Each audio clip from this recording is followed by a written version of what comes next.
इस भारत के अंदर शिक्षा की ज्योति जलाने के लिए महिलाओं को उनका हक अधिकार और शिक्षा के मार्ग पर अग्रसर करने वाली महामना ज्योतिबा फूले जी के चरणों में कोटि कोटि नमन करते हुए, माता सावित्रीबाई फूले के चरणों में नमन करते हुए सभी को राखी नाम का नमो बुधाय। माता सावित्रीबाई फूले को इस भारत की मनुवादी व्यवस्था के कारण पढ़ने का अधिकार नहीं था। ज्योतिबा फूले जी, बहुत सारे लोग ये कहते हैं कि हिंदू धर्म में कोई कमी नहीं है, लेकिन मैं किसी धर्म की विवेचना न करके जो मेरे पूर्वजों पर बीता, जो मेरी महिलाओं पर बीता, जो मेरे शोषित वंचित समाज पर बीता, मैं उस बात को जरूर लेकर चलती हूँ। और वहीं से शुरुआत करती हूँ मैं, जब महामना ज्योतिबा फूले जी अपने एक साथी ब्राह्मण की बारात में जाते हैं तो वहाँ पर उनका अपमान किया जाता है, उन्हें बारात से वापस कर दिया जाता है और उन्हें कहा जाता है कि हमारे यहाँ ये शूद्र लोग बारात में नहीं आया करते, हम इन्हें सम्मान नहीं देते।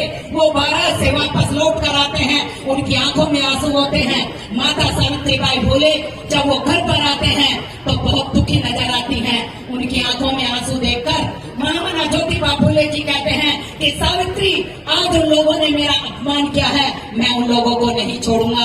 तब माता सावित्रीबाई फूले, जो ज्ञान की बहुत बड़ी ऊंची प्रतीक हैं, उन्होंने अपनी समझदारी से काम लिया।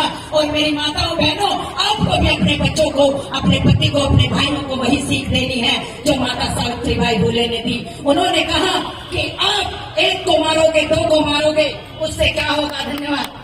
आप एक को नहीं, दो को नहीं, तीन को नहीं, चार को नहीं, मेरी बात मानिए और उस पेड़ के फल को नहीं, उस पेड़ की जड़ को काट डालिए जिस पर ये मनवाद फलता है। यानी कि हिंदू धर्म में जो कृत्य है उनको उखाड़ डालो, उनके विरोध में काम करो। और तब महामना ज्योतिबा फूले जी महिलाओं के लिए और हमारे पुरुषों बच्चों के लिए स्कूल का दरवाजा ताकते हैं। घर से निकाल दिया जाता है। पिताजी कहते हैं कि या तो बच्चों को शिक्षा दो, वरना मेरे घर से निकल जाओ, क्योंकि मनुवादियों का दबाव उन पर पड़ा।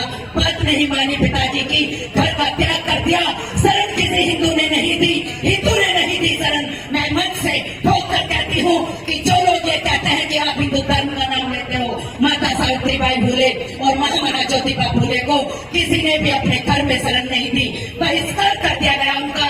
तब मैं सल्यूट मारती हूँ फातिमा शेख जी को, उन्होंने अपने घर में महामना ज्योतिबा फूले और सावित्रीबाई फूले को जगह दी। और उन्होंने स्कूल जो खोला उसमें मात्र घर घर जाकर वो बुलाती थी और नौकन्याएं पहली बार आई।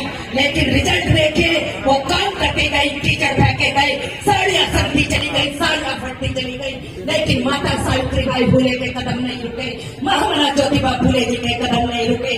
और आज उन्होंने ही ये मेहनत का फल है कि उन्होंने एक झोपड़ी से एक पेड़ के नीचे शुरुआत करके 18 स्कूल और कॉलेज इस भारत की पावन भूमि पर खोले, महिलाओं को अधिकार दे डाला, महिलाओं को आगे बढ़ा दिया। तो मैं सल्यूट मारती हूँ ऐसे माता सावित्रीबाई फूले को। आप भी अपने बच्चों को लिए, बाबा साहेब ने एक बात कही कि अपने अधिकारों के लिए तुम्हें लड़ना पड़ेगा और लड़ने के लिए तुम्हें पढ़ना पड़ेगा, क्योंकि पढ़ने से ही ज्ञान आएगा। ज्ञान के बिना अगर तुम लड़ने के लिए जाओगे तो तुम्हें परास्त कर दिया जाएगा। है मेरे बहुजन समाज के लोगों, है मेरे बहुजन समाज की महिलाओं, जाग उठो। और जो काम फतेह बहादुर जी ने और बिहार के अंदर, मैं सल्यूट मारती हूँ यहाँ के शिक्षा मंत्री चंद्रशेखर जी को, जिन्होंने संविधान का मान रखते हुए कह दिया कि मैं तुलसीदास की रामायण को नहीं मानता, जिसमें लिखा तब तुम्हारे शूद्र पशु नारी ये सब शासन के अधिकारी। अरे हम मानते हैं तो भारत के संविधान को मानते हैं, जिसमें नर नारी एक समान है। अगर पुरुष कोई काम कर सकता है तो वही काम महिला भी कर सकती है। तो तुम्हें संविधान चाहिए या ये मनुस्मृति चाहिए? बोलो क्या चाहिए? कितने लोग संविधान की बात करेंगे? हाथ ऊपर करो। अरे वाह, जो कोई संविधान की बात करेगा वह देश पर राज करेगा। बाबा साहेब ने जो महिलाएं पैर की जूती समझी जाती थी, उन महिलाओं को सर का ताज बाबा साहेब ने बना दिया। इस देश के अंदर उन्होंने सारे अधिकार महिलाओं को दे डाले। तुम्हें दासी बनना स्वीकार है, तुम्हें अनपढ़ रहना स्वीकार है, तुम्हें मेलों में बिकना स्वीकार है? नहीं है तो अपने बच्चों को और खुद तुम्हें doctor, engineer, IAS, PCS, MLA, मंत्री, संतरी बनना स्वीकार है? हाथ ऊपर करो। ये तानाशाही सरकार आपके अधिकारों को छीनना चाहती है। संविधान बचाओ, देश बचाओ। संविधान बचाओ, अपनी पीढ़ियों का भविष्य बचाओ। संविधान बचाओ, इस भारत के अंदर सबका स्वतंत्रता, न्याय, भाईचारे का पैगाम लाओ। कि हनुमान जी सूर्य को कटक गए, हम नहीं करेंगे। जो कोई करे करे, लेकिन हम इस पर विश्वास नहीं करेंगे। हम इस बात पर विश्वास करेंगे कि पूरे संसार में सूर्य नाम का एक ही ग्रह है और वो पृथ्वी से 13 लाख गुना बड़ा है। उसके अंदर बहुत आग है, उसे कोई बात नहीं कर सकता। अरे कोई ये तो पूछे कि जब हनुमान जी उसे मुंह में दे रहे थे तो हनुमान जी कहाँ खड़े थे? कह दिया कि फतेह बहादुर जी की जीभ काट डालेंगे, 10 लाख रुपए दो। अरे किसी में ताकत है कि कोई फतेह बहादुर जी के पास तक भटक जाए? अरे आकर तो देखो जरा, कितने लोग मंदिर का मतलब मानसिक गुलामी, शिक्षा का मतलब अंधकार से प्रकाश की ओर। अरे हिला दो इस सरकार का तख्ता और बना लो अपने बहुजनों की सरकार। क्योंकि बाबा साहेब ने भी कहा था कि अगर योग्य व्यक्ति सरकार में नहीं जाएंगे, राजनीति में नहीं जाएंगे, तो अयोग्य व्यक्ति तुम पर राज करेंगे। अरे मत करने दो अयोग्य व्यक्तियों को अपने ऊपर राज, और ला दो ऐसे ऐसे लोगों को राजनीति में जो तुम्हारे लिए शिक्षा का द्वार खोल दे, जो तुम्हारे लिए अंधकार से प्रकाश की ओर का मार्ग ला दे। और जहां मैं जिस स्टेज से, जिस घर में बाबा साहेब भी कहते हैं कि मैं किसी घर की उन्नति उस घर की महिला से आता हूँ, मैं किसी समाज की उन्नति उस समाज की महिलाओं से आता हूँ, और मैं किसी देश की उन्नति उस देश में रहने वाली महिलाओं से आता हूँ। तो सच कर डालो, बाबा साहेब का ये संकल्प उन्होंने अपने 4-4 बच्चों का बलिदान देकर हमें पुरुषों के बराबर लाकर खड़ा कर दिया है। फिर तुम क्यों डरती हो?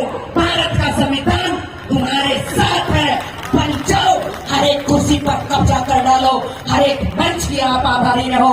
और मैं इस मंच पर देख रही हूँ कि यहाँ पर महिलाओं की भागीदारी बोलने के लिए फतेह बहादुर जी ने बराबर से चला रखी है। तो मैं एक बार में सैल्यूट मारती हूँ। किसी विधवा को भी जीने का अधिकार नहीं था। पति के साथ सती कराना इन्होंने अपना धंधा समझ रखा, पारंपरिक परंपराएं बना देने। और जब वही एक ब्राह्मण महिला, उसका पति मरा, वो मरने के लिए जा रही थी, तो माता सावित्रीबाई फुले ने उस महिला को रोका और उसकी जान बचाई।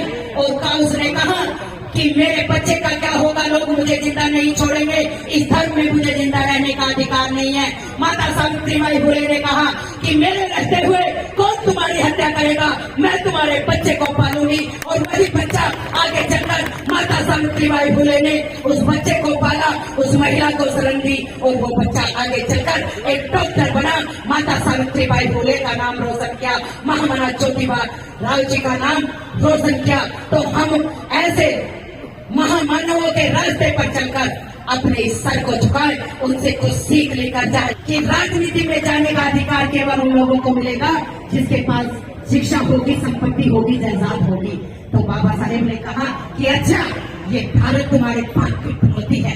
क्या समझते हो कि SC ST OBC के लोग शिक्षा राजनीति से बाहर हैं? राजनीति में जाने का अधिकार उन्हें नहीं होगा जिसके पास शिक्षा या जायदाद नहीं होगी। इसका मतलब 15% लोग 85 पर राज करेंगे, ये डॉक्टर भीमराव अंबेडकर कभी होने नहीं देगा। अरे भारत में रहने वाले प्रत्येक नागरिक को वोट डालने का अधिकार होगा, राजनीति में जाने का अधिकार होगा, जो भारत का नागरिक होगा, जिसकी उम्र 18 साल होगी। बाबा साहेब ने तुम्हारे लिए लंदन में ये दरवाजा खुलवा दिया। और हमारे लोग, ये बहुजन लोग इस बात को तिलक किए कहते थे कि ये पान, तीली, सिगरेट बेचने वाले लोग राजनीति में जाकर क्या करेंगे। अरे तिलक तुम भी आकर देख लो कि बाबा साहेब की बदौलत ये फतेह बहादुर जैसे लोग राजनीति में जाकर तुम्हारी इज्जत काट रहे हैं और यहाँ शासन कर रहे हैं। इसलिए संविधान ने हमें ताकत दी, संविधान ने दिया नहीं दी? अरे बोलो, दिया नहीं दी? तो जोर से बोलो, हम इस देश के शासक हैं।